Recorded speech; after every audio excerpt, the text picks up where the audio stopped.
While the Center for Human Rights and Democracy in Africa, CHRDA, has added its voice to that of Amnesty International, Human Rights Watch, and others to call on the Yaoundé junta to release all Southern Cameroon prisoners of war.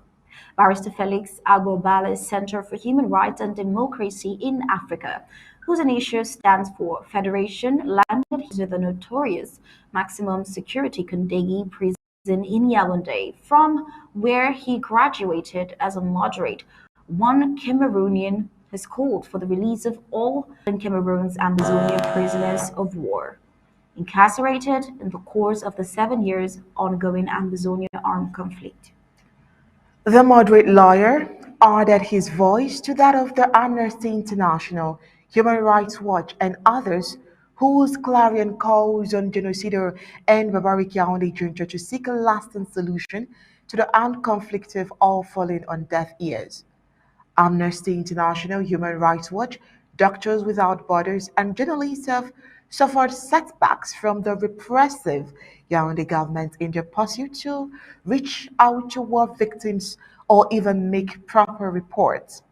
The Yaoundé junta at some point even banned Doctors Without Borders from war-torn Amazonia that we also reported to you, accusing them of empathizing with Amazonian freedom fighters. Well, according to the organization's report, the year 2023 was regrettably catastrophic in Cameroon as the conflict has brought about enormous challenges, including insecurity and acts of violence. Well, the CHRDA equally noted that with dismay that the colonial Yaoundé government's refusal of the proposed CPDM and Cooper's Canadian so-called peace initiative that was made known to the public contributed to the escalation of ongoing armed conflict in the southern Cameroon's Amazonia. The Agbo Valor report deliberately omits the Swiss-led mediated process aimed at ending the war generally accepted by all parties, but was turned down by genocidal Yaoundé's government, thereby maintaining the stalemate.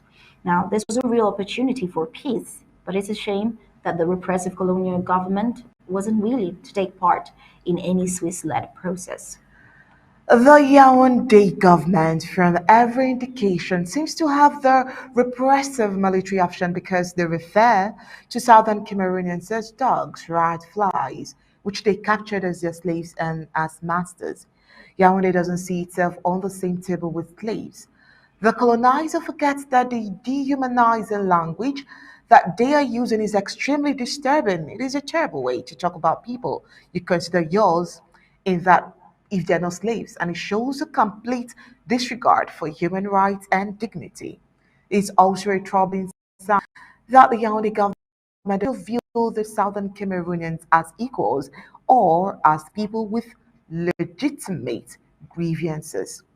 The Yaoundé government uses divide and rule tactics, pitting their majority against one another, sponsoring militia groups and buying consciences for some southern Cameroonians to go on television to say there is no problem or that there is a return to normalcy when innocent Amazonian citizens are dying on a daily basis. Well, the Yaoundé junta's use of divide and conquer tactics and its manipulation of the media is very concerning because they're trying to create a false narrative about the situation and to suppress the voices of those who are suffering. This conflict goes into record as the world's most neglected in recent history. For 7 years and counting, the world is fully aware, considering the numbers killed, numbers missing, numbers in jail, numbers displaced as refugees, and more. Agbobala's organization made the call in the recommendation of their latest document comprising a briefing on the human rights situation in the conflict-affected southern Cameroon's Ambazonia and far north regions of La République du Cameroon on the occasion of the commemoration of the International Human Rights Day yesterday, 10th December 2023.